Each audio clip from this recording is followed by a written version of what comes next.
اگر وہ حازم کی موجودہ حالت سے باخبر ہوتی تو اس وقت اس نے لڈیاں ڈالنی تھیں۔ حازم نے اللہ اللہ کر کے رات گزاری۔ وہ بمشکل 1-2 گھنٹے ہی سویا ہوگا۔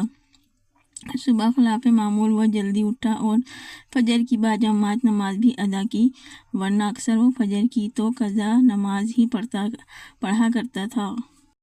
وہ ناشتہ کرنے آیا تو پہلی مرتبہ دانستہ ہی ادھر ادھر آئلہ کی تلاش میں نظریں دوڑا رہا تھا کہ آئلہ سیڑھیوں سے اترتی ہوئی دکھائی دی۔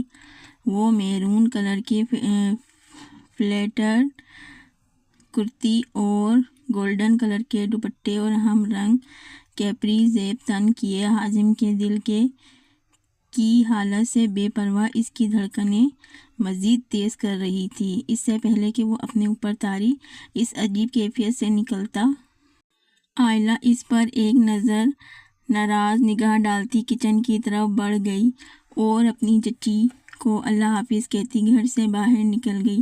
حسب معمول ماہرہ اپنے ڈرائیور کے ساتھ گیٹ پر موجود تھی۔ آئلہ نے کار میں بیک سیٹ پر ماہرہ کے ساتھ بیٹھتے ہوئے برتھ ڈے کی ڈھیروں وشز دیں اور ساتھ میں اپنے ہاتھ میں موجود خوبصورت سا تحفہ اسے تھمایا، جس پر ماہرہ نے اسے تہ دل سے شکریہ کہا۔ وہاں حازم کی نظروں میں بار بار آئلہ کے چہرے کا ناراض تاثر ٹھہر سا گیا تھا۔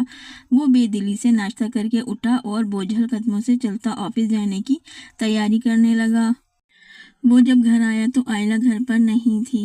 ماہرہ نے اپنے گھر میں اپنی دوستوں کے لیے برتھ ڈے پارٹی ارینج کی تھی اور شاید اسی سلسلے میں آئلہ یونیورسٹی سے سیدھے اس کے ساتھ اس کے گھر ہی چلی گئی تھی۔ حازم نے ادھر ادھر اندر باہر اسے ڈھونڈا، جب کہیں نظر نہیں آئی تو تھک ہار کر آخر امی سے پوچھا۔ امی نے بتایا کہ وہ ماہرہ کے ہاں گئی ہے۔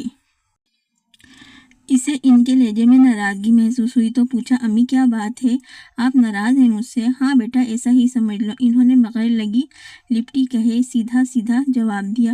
لیکن کیوں؟ اس نے تڑپ کر پوچھا۔ کیونکہ وہ بچپن سے ہی اپنی امی کے لیے بہت حساس تھا اور ان کی ناراضگی برداشت کرنا تو اس کے بس میں تھا ہی نہیں۔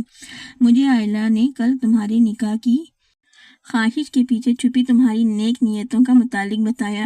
یقین کرو بے حد افسوس ہوا مجھے وہ سب سن کر۔ میں نے کبھی نہیں سوچا تھا کہ تمہاری سوچ اس حد تک گر سکتی ہے۔ حازم کی امی نے جی بھر کر اسے شرمندہ کیا اور وہ حقیقتاً بہت شرمندہ لگ رہا تھا، اور وہ اپنی امی کی بات سن کر ایک لمحے کی بھی دیر کیے بغیر بولا، امی پلیز مجھے معاف کر دیں، وہ تو میں نے غلطی سے وہ سب کہہ دیا تھا۔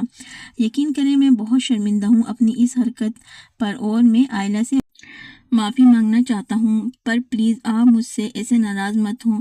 اس نے بہت عاجزی سے کہا، بیٹا یقیناً تمہاری معافی کی اصل حقدار تو آئلہ ہے، بہت بری طرح دکھایا ہے تم نے اس بچی کا دل۔ ندا نے اسے مزید شرمندہ کیا۔ جی امی میں کہہ رہا ہوں نا کہ اس سے معافی مانگوں گا۔ اچھا چلیں اب میں چلتا ہوں، مجھے کچھ کام ہے، یہ کہہ کر وہ سیدھا اپنے روم کی طرف بڑھا۔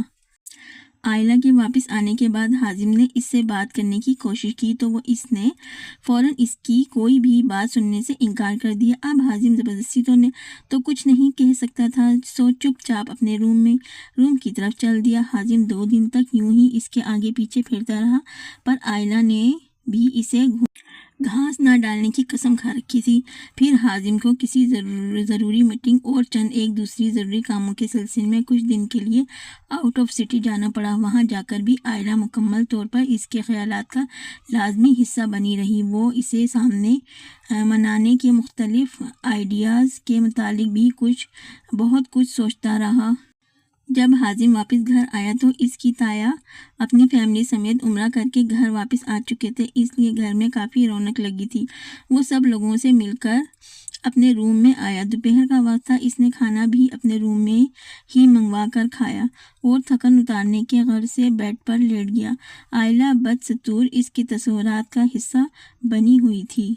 گھر آنے پر بھی اسے آئلہ ہی نہیں نظر آئی، شاید وہ اپنے روم میں تھی۔ اس کے متعلق سوچتے سوچتے وہ پھر سے سو گیا۔ عجیب معاملہ تھا کہ کبھی وہ اس کے ذہن سے ایسے کھیلتی کہ منٹوں میں اسے نیند کی وادیوں میں دھکیل دیتی، اور کبھی حازم کے چاہنے کے باوجود اس کی آنکھوں سے نیند کھینچ لیتی۔